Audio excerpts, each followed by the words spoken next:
مہاراجا تخت پر رونق افروز تھا۔ تخت سے نیچے دائیں بائیں کرسیوں پر چند سردار بیٹھے تھے۔ راجا کے دائیں ہاتھ سب سے پہلی کرسی راجکمار کی تھی۔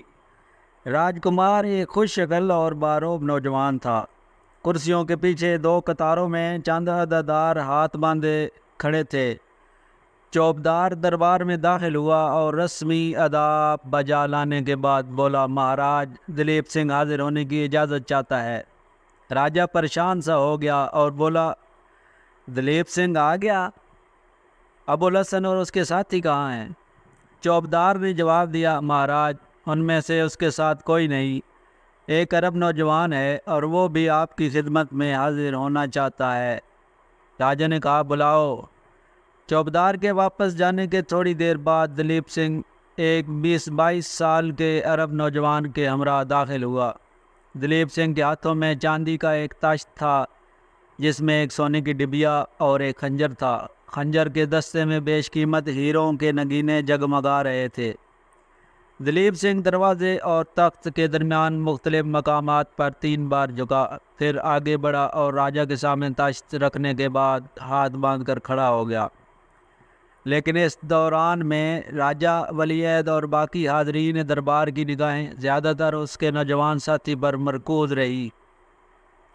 یہ زمانہ جس سے ہماری داستان تعلق رکھتی ہے، عرب کے صحرا نشینوں کی تاریخ کا سنہری زمانہ تھا۔ اسلامی فتوحات کی سیلابی موجوں کے سامنے اس سے کئی سال قبل کفر کے مضبوط ترین قلعوں کی دیواریں کھوکھلی ہو چکی تھی، اور اب ایک زبردست ریلا انہیں خش و خاشاک کی طرح بہائے جا رہا تھا۔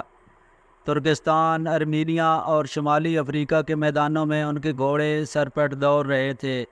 فتوحات کے سیلاب کی ایک لہر مشرق میں مکران تک پہنچ چکی تھی۔ یہ وہ زمانہ تھا جب کرب و جوار کے ممالک کے باشندے ہر عرب کے چہرے پر سکندر کا بخت، ارسطو کی سی فراست اور سلیمان علیہ السلام کا ساجہ و جلال دیکھنے کے عادی ہو چکے تھے۔ روئے زمین کی ایک پسماندہ قوم اسلام کی دولت سے مالا مال ہو کر دنیا کی نگاہوں میں وہ بلندی حاصل کر چکی تھی جو آج تک کسی قوم کو نصیب نہیں ہوئی۔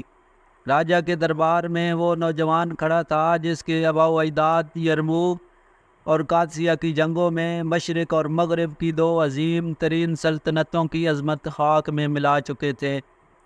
وہ ان نوجوانوں میں سے تھا جن کی صورت دیکھنے کے بعد کسی کو ان کی سیرت کے متعلق تحقیق کرنے کی ضرورت محسوس نہیں ہوتی۔ راجا اور اس کے درباری ایک نظر میں اس کی صورت اور سیرت کی ہزاروں خوبیوں کے معترف ہو چکے تھے۔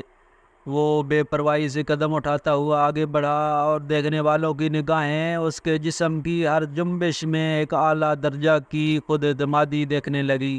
اس کے ہونٹوں کی جنبش ہوئی اور تمام حاضرین ہمتاً گوش بن گئے۔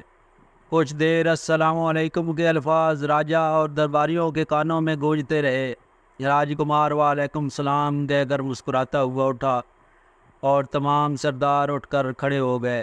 راجکمار نے مصافحہ کیا اور تمام سردار دربار کے آداب کا لحاظ نہ رکھتے ہوئے باری باری آگے بڑھ کر اس سے مصافحہ کرنے لگے۔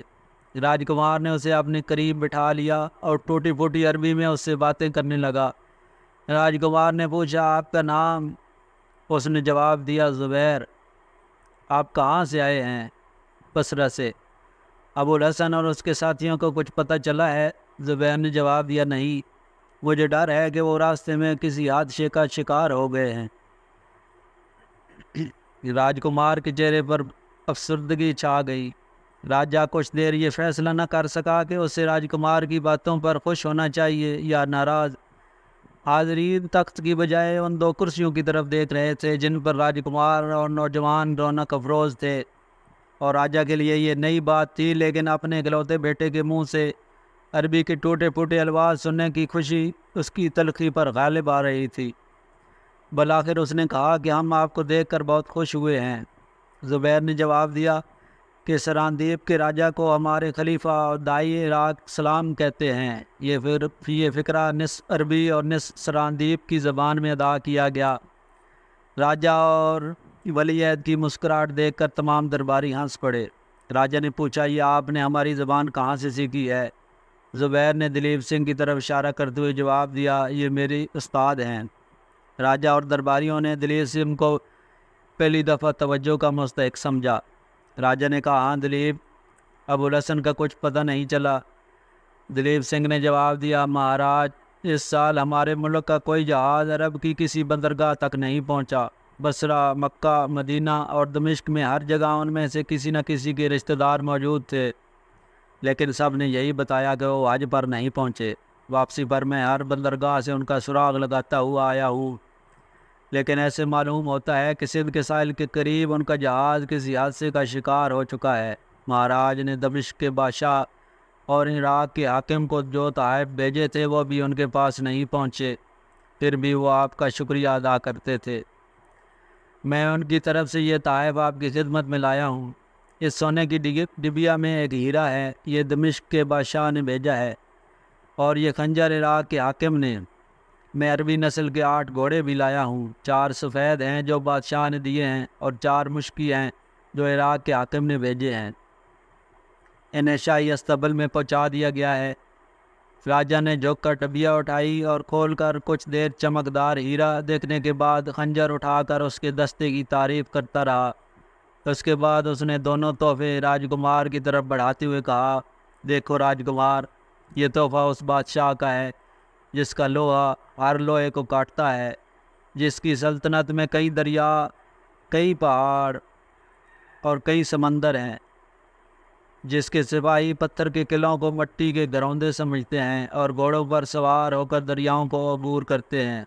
اور یہ خنجر مجھے عراق کے حاکم نے بھیجا ہے، جس کے نام سے بڑے بڑے بادشاہ کانپتے ہیں۔ راجکمار کسی اور خیال میں تھا۔ اس نے یہ دونوں چیزیں بے پرواہی سے دیکھی اور وزیر کے ہاتھوں میں تھما دی۔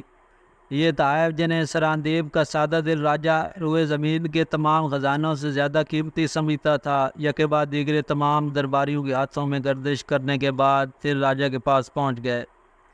وہ کبھی خنجر کا دستہ ٹٹولتا اور کبھی ڈبیا کو دیکھتا۔ بالآخر اس نے زبیر کی طرف دیکھا اور کہا کہ میرا جی چاہتا ہے کہ میں اپنی آنکھوں سے تمہارے بادشاہ کو دیکھوں۔ زبیر نے کہا، ہمارا کوئی بادشاہ نہیں۔ راجہ نے مسکراتے ہوئے کہا کہ ابوالحسن بھی یہی کہا کرتا تھا کہ مسلمان کسی کو بادشاہ نہیں بناتے۔ بیچارہ کتنا اچھا آدمی تھا، تلوار کا دھنی، بات کا پکا۔ اس کی لڑکی کو کس قدر صدمہ ہوگا، اور وہ عبد الرحمن اور یوسف کس قدر شریف تھے۔ بھگوان جانے یہ خبر سن کر ان کے بال بچوں کی کیا حالت ہوگی۔ آپ ان سے ملے ہیں؟ جی نہیں، میں سیدھا آپ کے پاس آیا ہوں۔ زبیر نے اپنی جیب سے ایک خط نکال کر راجہ کو پیش کرتے ہوئے کہا، یہ خط مجھے بصرہ کے حاکم نے دیا ہے۔ راجہ نے دلیپ سنگھ کو اشارہ کیا۔ دلیپ سنگھ نے زبیر سے خط لے کر اسے کھول کر ترجمہ سنانے لگا۔ مہاراج کو والی بصرہ سلام کہتے ہیں۔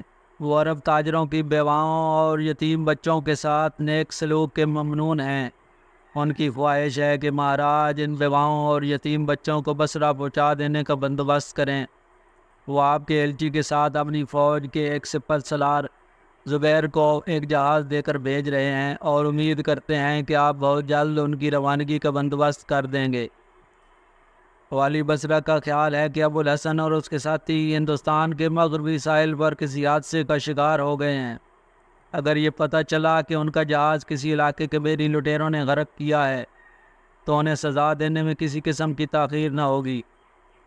خط کا مضمون سننے کے بعد راجہ گردن جھکائے دیر تک کچھ سوچتا رہا۔ زبیر نے راجکمار کی طرف دیکھا۔ وہ آبدیدہ ہو کر چھت کی طرف دیکھ رہا تھا۔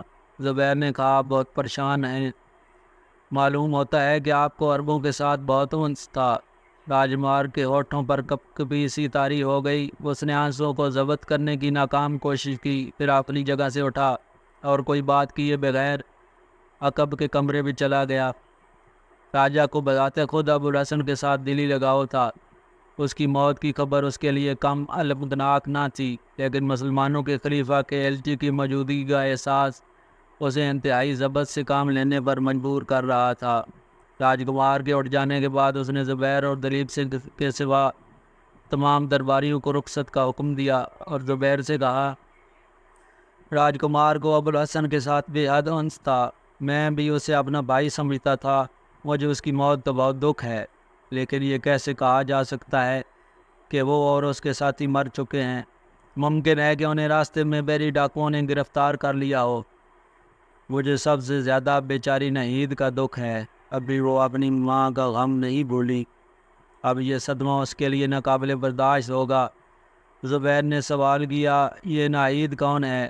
راجہ نے جواب دیا، وہ ابوالحسن کی اکلوتی بیٹی ہے، میں بھی اسے اپنی بیٹی ہی سمجھتا ہوں، بہت اچھی لڑکی ہے۔ اس کے بعد راجہ دلیپ سنگھ کی طرف متوجہ ہوا۔ دلیپ، انہیں مہمان خانے میں لے چلو، اس بات کا خیال رکھنا کہ انہیں کسی قسم کی تکلیف نہ ہو، میں راجکماری کو ان بچوں کو تسلی دینے کے لیے بھیجتا ہوں۔ زبیر نے کہا، میں سیدھا آپ کے پاس چلا آیا تھا، ان بچوں کو ابھی تک نہیں دیکھا۔ بہت اچھا دلیپ سنگھ، انہیں بچوں کے پاس لے جاؤ۔